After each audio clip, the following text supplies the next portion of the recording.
It's 6 p.m. on Tuesday here in Korea. Thanks for tuning in. I'm Hwang Sung-hee. These are the top stories we're following this evening.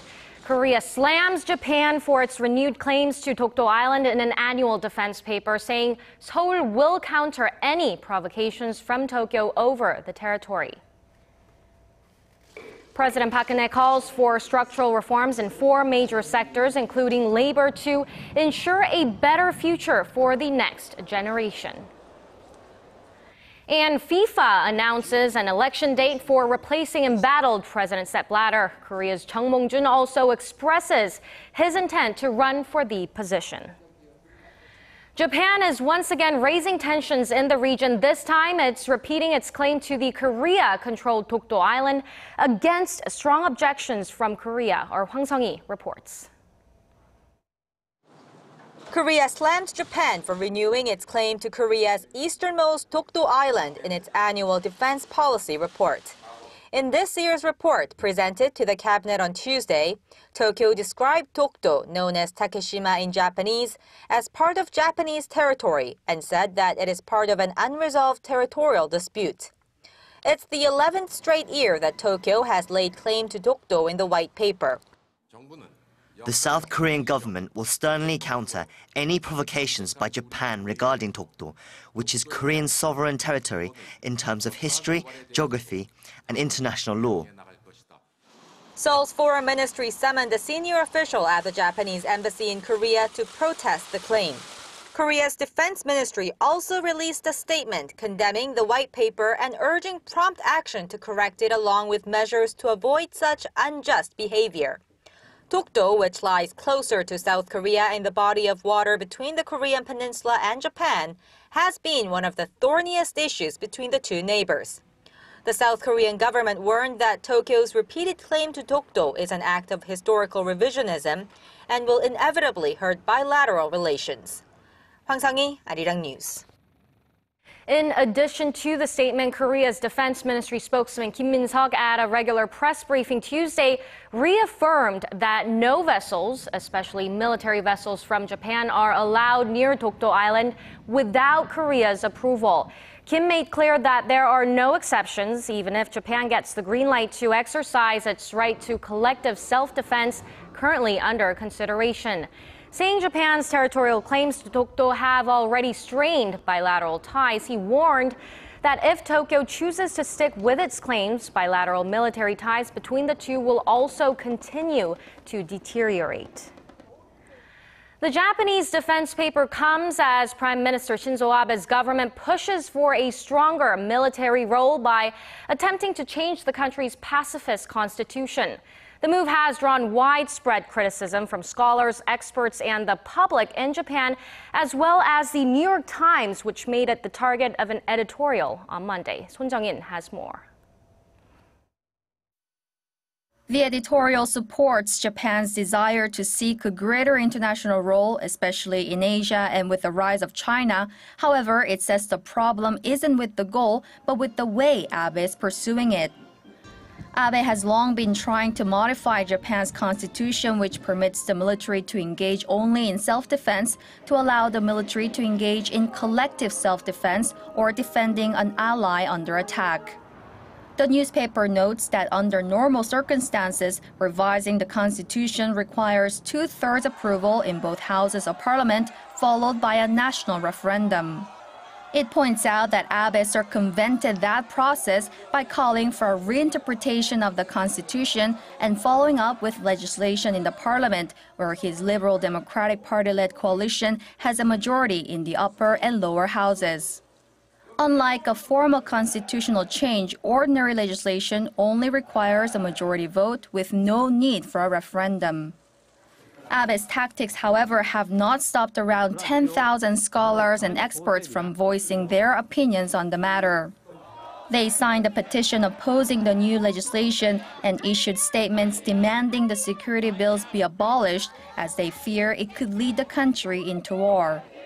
Thousands of citizens have participated in demonstrations against the legislation, and Abe's approval ratings have dropped sharply over the last week to 38%.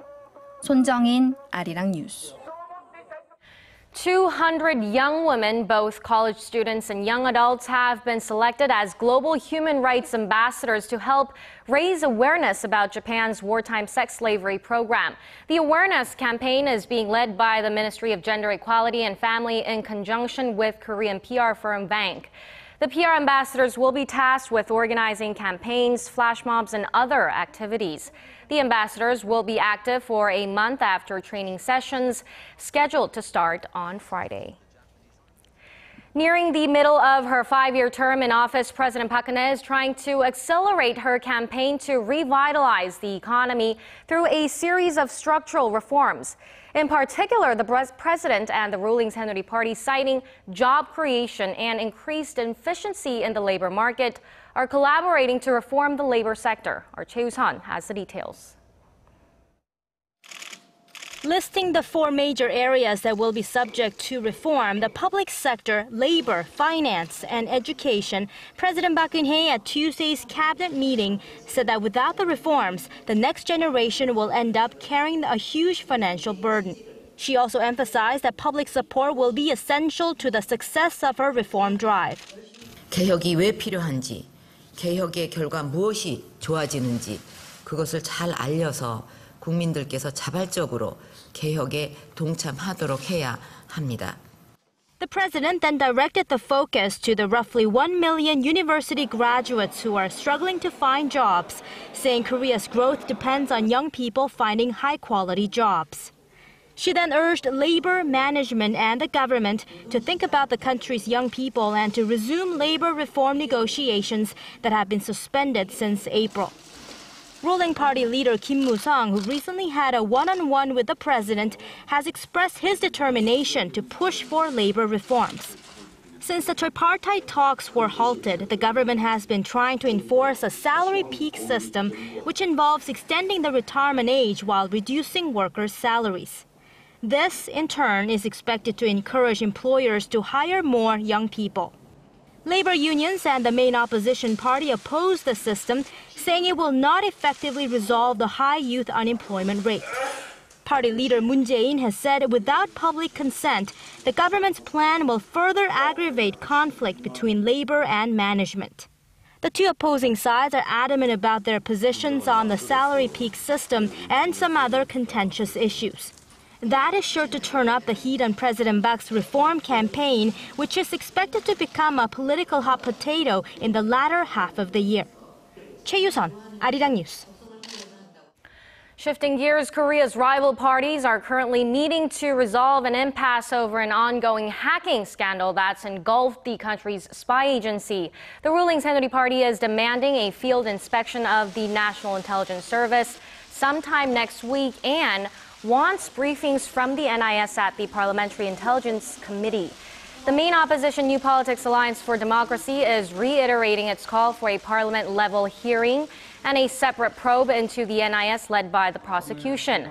The deadlock over the hacking scandal has delayed consideration of a proposed budget supplement aimed at covering MERS-related damages and reviving the economy.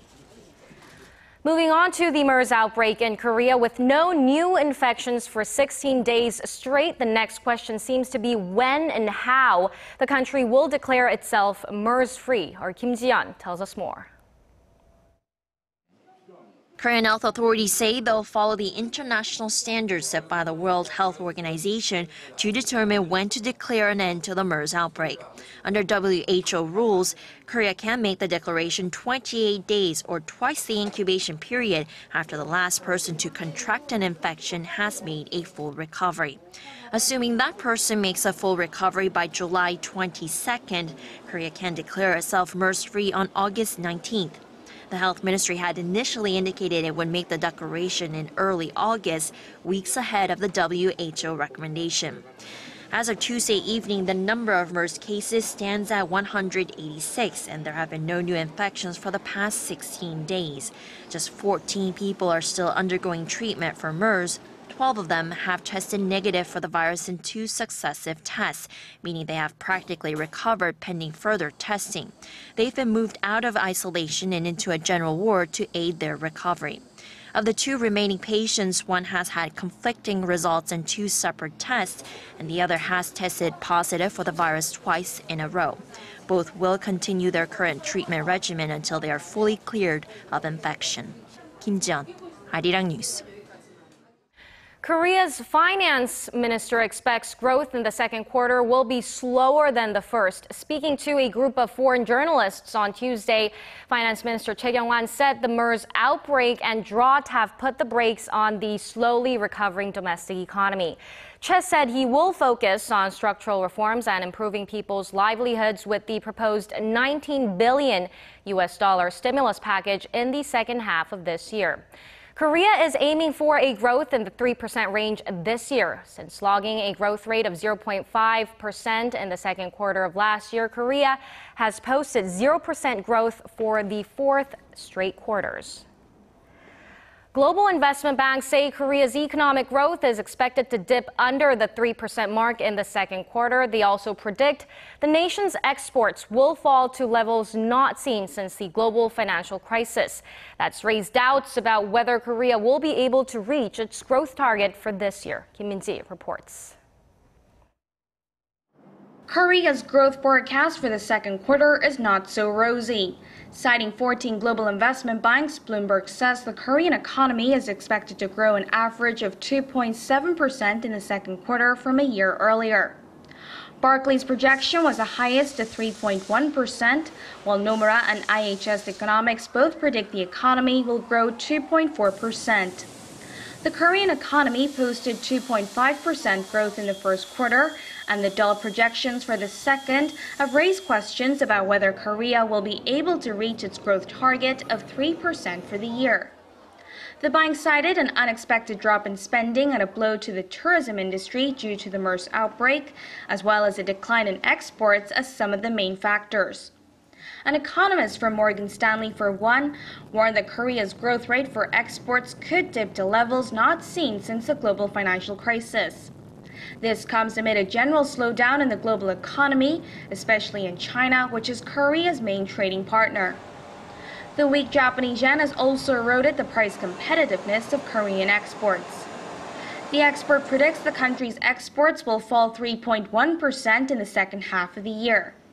Considering the figure fell 5% in the first half, Korea's exports are expected to record minus 4% growth this year, the lowest since 2009 when exports fell almost 14%.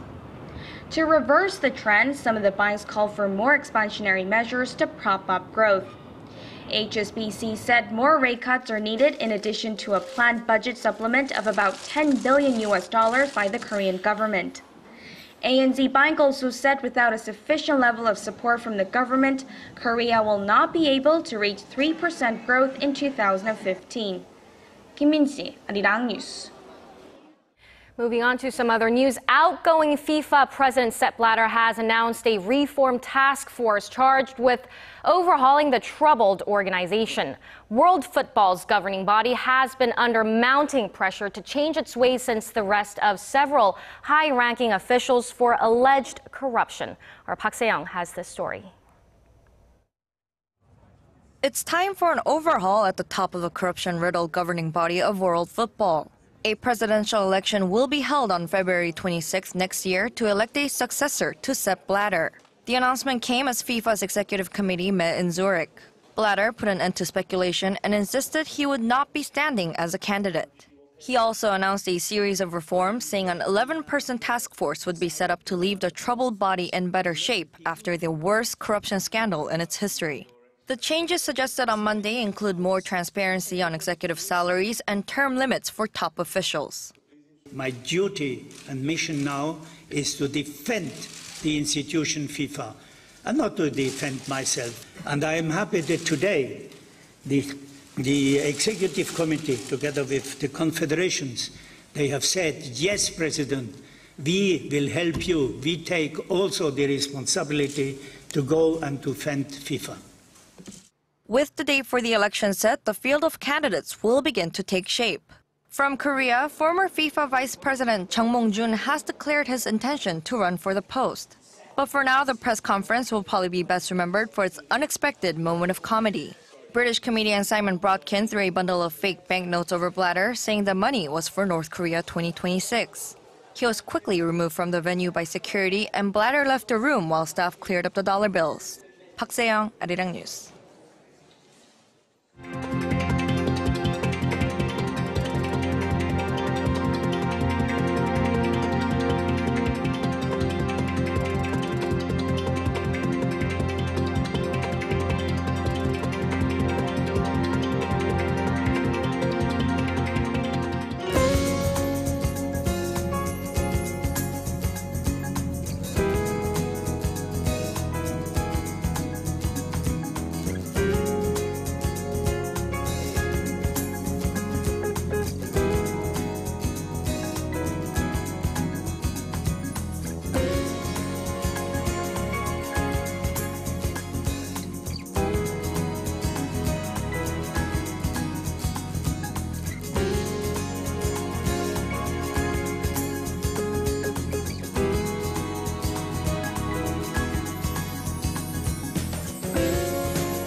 And that brings us to the end of our newscast. Stay tuned for more updates coming up at 10 p.m. Korea time. Goodbye.